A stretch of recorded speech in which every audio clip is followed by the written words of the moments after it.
different than a lot of people, but I've done a lot of therapy and I know that I'm okay. Dysfunction that's the way it's been. Always. My family, my grandparents were dysfunctional. I believe my father and mother were dysfunctional. I think the word is overused. I think that they did the best with what they had. It's not really stable to live in, but if you've grown up in it, it's all right. Kind of get used to it. Sometimes you'd like to hit him. Sometimes we feel like we should have hit him more when he was young. They think I should be a good, responsible person, and I still want to go out and play. I started setting down some rules. He didn't like them. He still doesn't like them. I'm 18, not And your then if you end responsibility. up in jail, you end up I in guess jail. I end up in jail. Because you're not supposed to drive if you don't have a license. You're absolutely right. You're 18, but you're still living in my house. You have no say in it. I'm 18 years old. If I get arrested, you are not responsible for me. I am. So in that case, you have no right to say what I can and can't do. No, I just don't like her getting involved in my life, considering she's not responsible for it. I am. And when she tries, it really pisses me off. He's not real happy with us, but he's not as angry as he was. He was extremely angry until about a year ago. He was a saint when he was young. And he's been straight now. I think he's been straight now for about 2 or 3 weeks.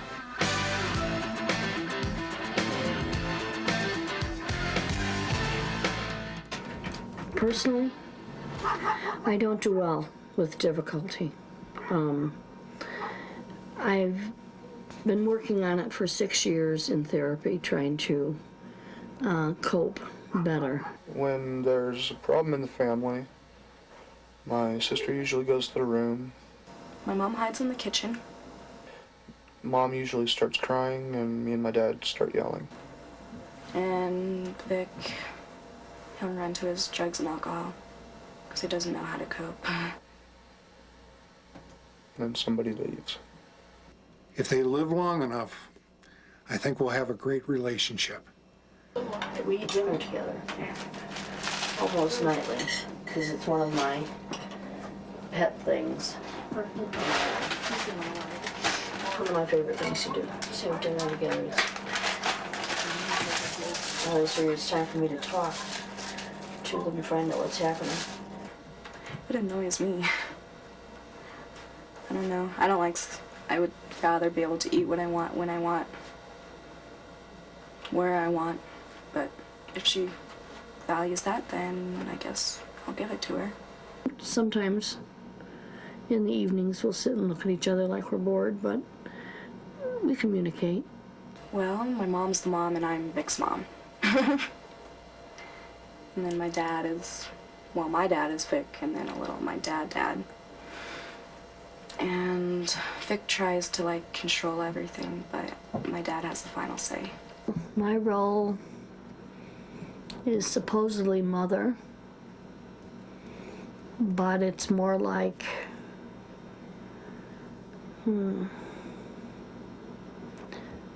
police officer. Yeah, they taught me to work hard and to not show emotion. Unfortunately, in a dysfunctional family, it doesn't always work because you don't know what you're doing half the time. I didn't know that what I was doing was wrong. When I was correcting kids, I was trying to keep everything on an even keel all the time, so my world ran perfect and I wanted theirs to look like it was perfect. They're my parents, but they're mother and father, not mom and dad. I have wanted to be part of my kids' lives. My life and their life and my thoughts and their thoughts don't equate at this time. There's nothing I can do to change that.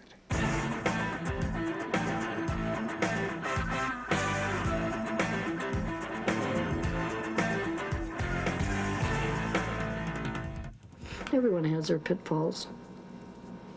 No different than anyone else. I mean, I've never met a family that gets along just fine and dandy.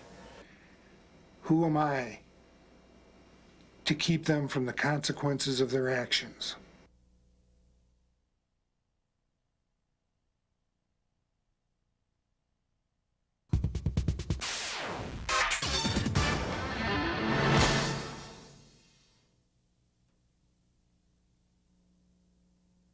I think that it's very easy to be moral and non-Christian at the same time. Most people don't have a sense of right and wrong. They just do whatever they're tempted to, or that other people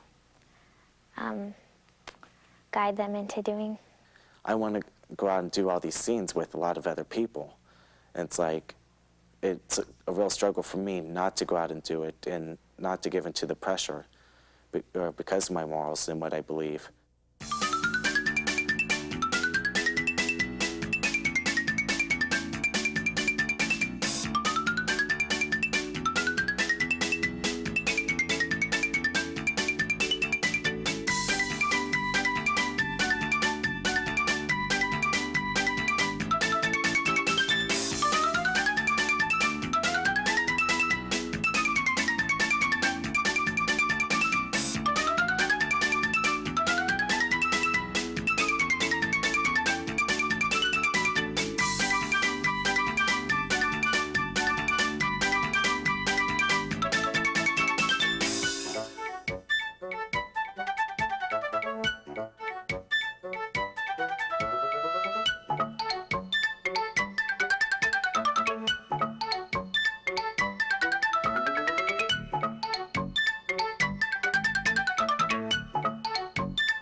I don't think it's right to steal, though, from, like, people, you know.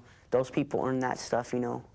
But I'm thinking, like, you know, America, we're a rich country, and there's so many people that are, I guess, somewhat stuck up or snobby or whatever. And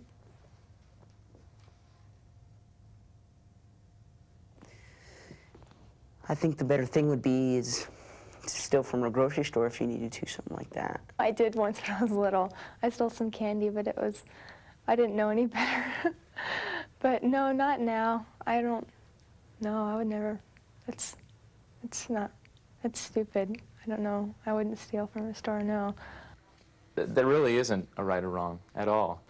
I think when you really get down to it, there are some things that do hurt other people. There are some things that don't. If I was in a situation where maybe in order to survive or whatever, I had to do something immoral, I honestly don't know if I could do it, because I'd love to talk and say, you know, if I knew if it was immoral, I wouldn't do it. But yeah, in that exact situation, in the circumstances, I honestly don't know how I would react or what I would do. And so I guess my point of line of whether or not I would do something is really not well defined.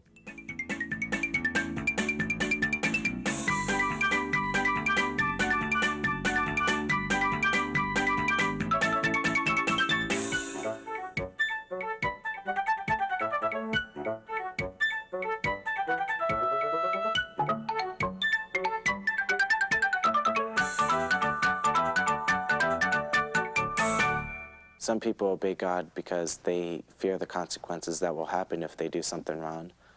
But other people do it because they know that if they do something wrong, they're upsetting God. And they have that relationship with God that they don't want to destroy it. Like in the garden, when Adam and Eve ate of the apple, they broke a commitment and a promise to God. I think that God really set a very strict moral standard that has been kind of changed and amended since then by society. I think society has taken some of those morals and judged them to be maybe not very applicable in today's society. Society changes, and because society changes, it's really easy to, or I guess it's not easy, but it's necessary that we change some of the morals and beliefs that have been set up from years past, because they may not be very applicable now. All in all, there's got to be a right and a wrong. There's got to be. I mean, there's nothing we can do about it.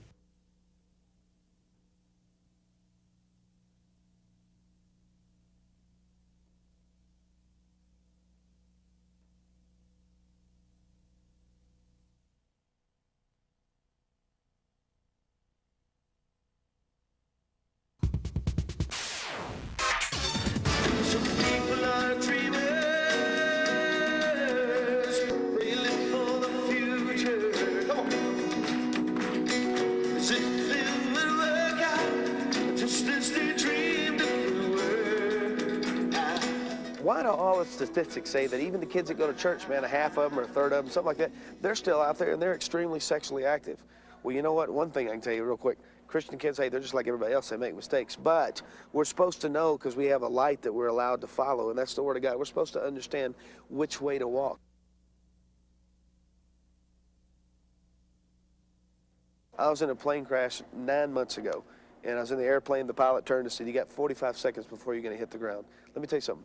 I never thought it would end that fast. And sure enough, man, we're going down, and man, I ended up with 500 stitches, broken leg, broken arms. Lung was collapsed. I didn't have a nose. I lost. My whole life dramatically changed. Because, you know what? Because I lived my life thinking, man, I'm going to be okay till I'm 60 or 70. Then all of a sudden something happens. It's just like when you hop in the back seat of a car and you're going, you know, I'm just going to kind of a little bit of this, a little bit of that. All of a sudden, boom, you wake up the next day and she's pregnant. You're going, now what do I do?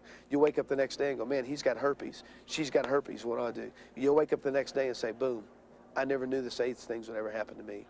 And sometimes wrong choices take you way down the road, keep you there longer than you want to stay, and ultimately, they cost you more than you want to pay.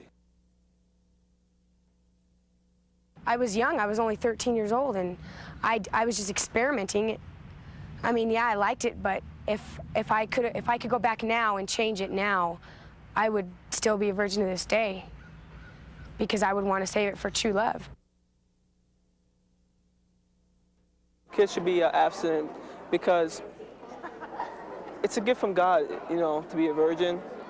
And if you lose it to that so-called one person that you feel you're in love with, whatever, and say that time passes by and, you know, it wasn't meant to be, then what's going to happen? What are you going to give to that really true love that you find later on in life? Man, what a hard subject. I mean, sex, if you think about it, it's just a three-letter word, but man, it can change your whole entire life. I mean, a lot of times, you know, I stand in school. I mean, I was a kid. It's extremely hard, you know. I saw, in fact, I went to this Christian thing where they were doing this huge national campaign, and it was called True Love Waits, where they were saying, if you really, really are in love, you'll wait. And I was scratching my head going, you know, why do people not wait? Because I know just a ton of people who think they're in love, and then all of a sudden that feeling passes, and then they go to the next one.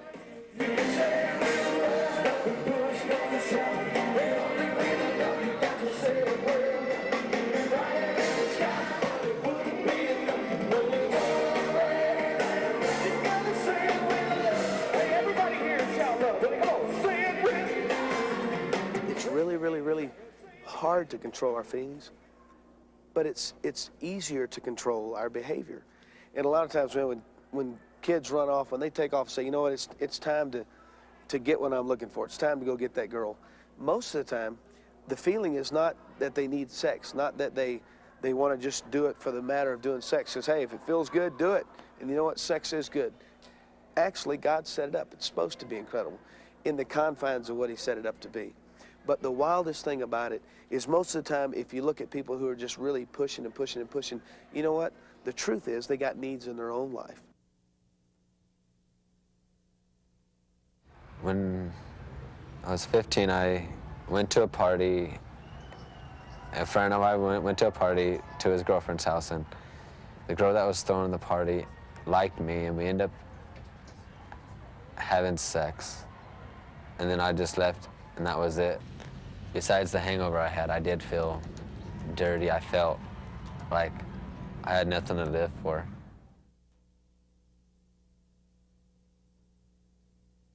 I just think it's a good idea to wait till you're married because it saves a lot of problems.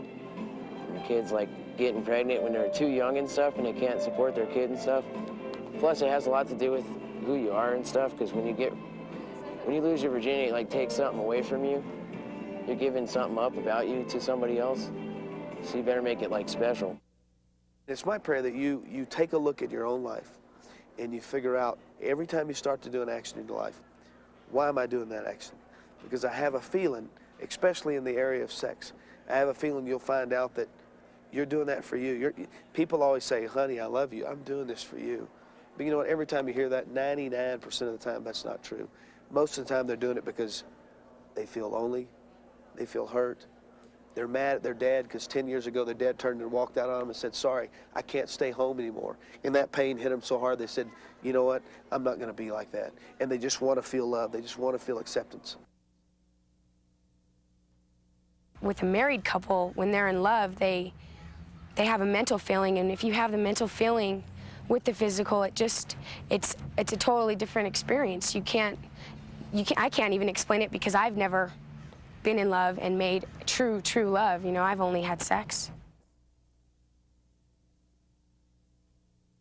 I think that Christian teens also become sexually active because of peer pressure, either by friends or by their boyfriends. Even if their boyfriends are in the church, it's just they think that if they love each other, that if they get married, that just becoming sexually active is okay to do.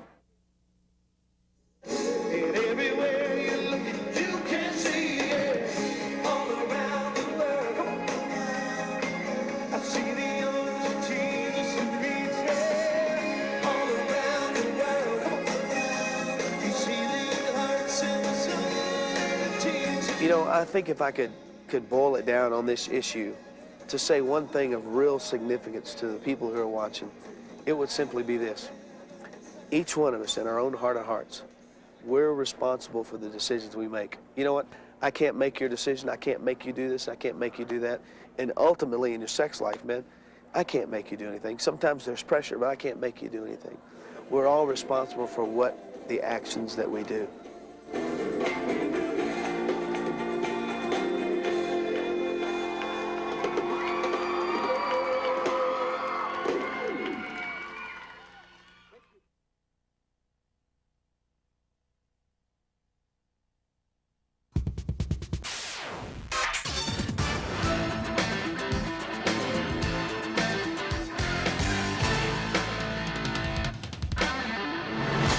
Prayer is just the tool that we can use to break down every stronghold and just to win this school, and I believe if we pray that schools will be changed all over America, that crime will go down, grades will go up.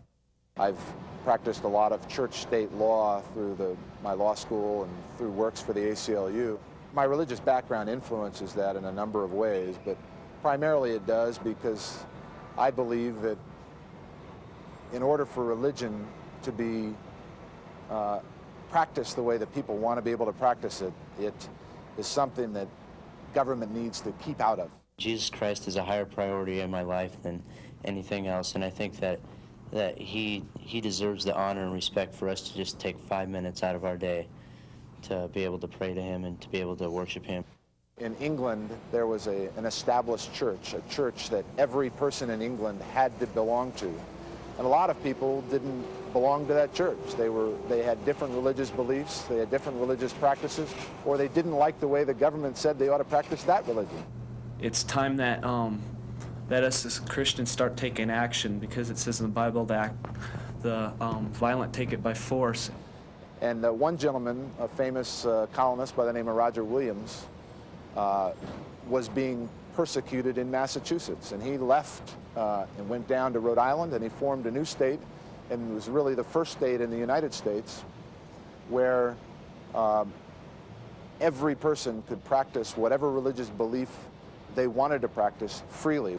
And we're going to keep them separate so that our religious beliefs, whatever they are protected. But it's my right to come to a public school, and I want to come to a public school because I can witness to other non-Christians, and I think that's pretty much one of my major goals in life, is to lead people into the kingdom of God. And if I can't do that, then I mean, it's not even worth going to school at all. Not everybody believes in Christianity. If every school is required to have their students pray every day in school, then you're going to send a message to all those people, all those students, that they're not really members of the normal society. You can't exclude people. If you really want to be able to practice religion in schools, then you need to go to a religious school. Well, I think, first of all, it's all right for some kids to go to a private Christian school because it takes a strong Christian to go to a public school, because you're always going to be bombarded by the world, and they're going to try to drag you down, and you have to be strong to take a stand against that. And it takes a really strong Christian to stand up in a public school. So maybe it's not for everyone, but it's my right to come to a public school. There's a lot of things that this world has to offer that are a lot worse than just a group of Christians sitting down to pray. There's a lot of talk today about how our public school system and our kids are morally bankrupt, or have less morals than we did 30 years ago. And a lot of people say, oh, it's because they took prayer out of school. But there's been a lot of places in America since the beginning of religious liberty, since the Bill of Rights was passed in the late 1700s, where you didn't have prayer in schools because you weren't supposed to. If they just don't think it's right that they listen to what, say, us Christians want to say, they can just walk away. At a public school, it was never the teachers and administrators' responsibility to teach you how to believe. That should be done in the churches. That should be done in the community. That should be done through the parents. So by taking school or prayer out of schools, which is what people say when these decisions came down in the 60s, they haven't changed really anything. If they want to turn away from it, I guess, I mean, I hate to say it, but it's kind of their loss, though, because, I mean, when this world's over, they had a chance to go to heaven and be with God forever, or they could go to hell. Religion has a place in public schools. It has a very limited place, but it has a place. Students have a right, just like every other human being, to practice their religion in the way they see fit. It's not because of us that people come to Christ. I mean, we're praying every day for our school. I mean, whether it's actually in school or not, we're praying for our school every day and the kids of our school. And it's God that's working through us. Religion has a place in schools, but it has to be well defined so people understand what's right and what's wrong. And so there are limits on when student groups can get together, because public schools are buildings of the state. They are representative of the state's beliefs by the way they teach students. I know that prayer works because, I mean, it works in schools because it works in all aspects of life. I mean, I've seen so many prayers answered. I've seen people's lives changed. I've seen people's lives saved. I've seen people healed. I mean, what prayer has done for my life is, I mean, it's just amazing. What people praying for me, how my life has changed. I just think that we should all continue to pray, because without prayer, we're not going to be able to tear down the devil's stronghold. Prayer rocks.